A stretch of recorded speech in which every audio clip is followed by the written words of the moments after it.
এইভাবে তরমুজের পুডিং তৈরি করে রাখলে গরমের মধ্যে খাবেন, দেখবেন মন প্রাণ ঠান্ডা হয়ে যাবে। আর সাধারণত দেখা যায় পরিবারের ছোট সদস্যরা তরমুজ খেতে চায় না, তখন এইভাবে পুডিং তৈরি করে রাখলে তারা খুশি হয়ে খাবে, সবার ভালো লাগবে। আসসালামু আলাইকুম। আমি প্রথমে একটা মাঝারি সাইজের তরমুজ নিয়ে নিছি। তরমুজটাকে মাঝখান দিয়ে আমি কেটে নিচ্ছি এবং একটা চামচের সাহায্যে ভিতরের খোলসগুলি কেটে নিব, বের করে নিব। আমি একটা পার্ট থেকে সবগুলা খোলস বের করে নিব।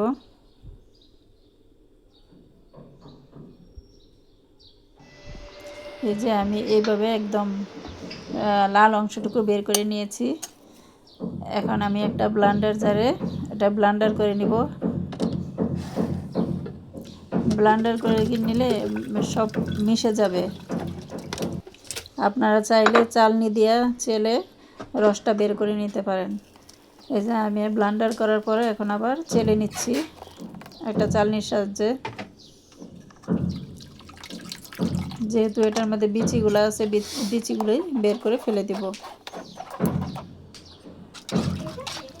এই যে রস হয়ে গেছে, এখানে 2 কাপের মতো রস হয়েছে। এখন আমি এখানে আগার পাউডার 1 চামচ দিয়েছি। এটা ভালো করে চেলে নিছি পানিতে মিক্স করে, তরমুজের পানিতে মিক্স করে। এখন দিয়ে দিব 2 টেবিল চামচ চিনি। আর আমি চুলাতে বসাইয়া দিচ্ছি, চুলাটা অন করে দিলাম। এখন এটাকে বেশি জাল করা যাবে না, আমি 2-1টা বগল ওঠানো পর্যন্ত চুলাটা অফ করে দিব। এই তো আমি এখন চুলাটা অফ করে দিয়েছি। এখন এটা একটু ঠান্ডা হইলে তারপরে তরমুজের খোসার মধ্যে ঢেলে দিলাম, একদম গরম অবস্থায় না। আর এখানে এখন আমি কিছুক্ষণের জন্য বাইরে রেখে দেব।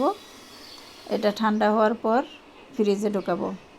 ফ্রিজে, নর্মাল ফ্রিজে আমি 2 ঘন্টা রেখে দেব।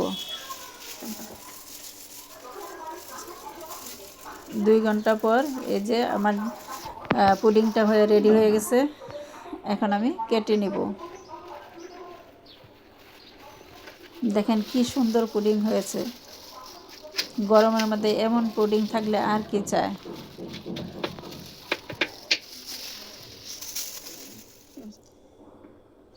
একদম দেখতে তরমুজের মতোই, শুধু বিচিটা নাই। বিচি ছাড়া তরমুজ খেতে তো আরও মজা এবং সবাই পছন্দ করে খাবে। এটা আমি তরমুজের শেপেই কেটে নিচ্ছি, আপনারা ইচ্ছা মতো কেটে নিতে পারবেন। এই যে দেখেন কি সুন্দর হয়েছে।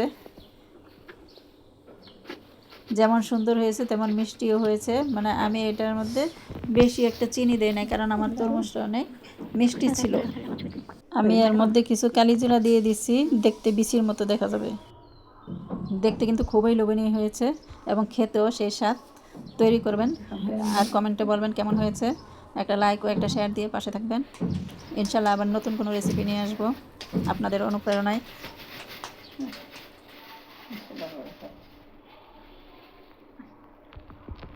খুবই মজার একটা রেসিপি, সবার পছন্দের রেসিপি তরমুজের পুডিং। যে না তৈরি করছেন একবার হলেও তৈরি করে খাবেন।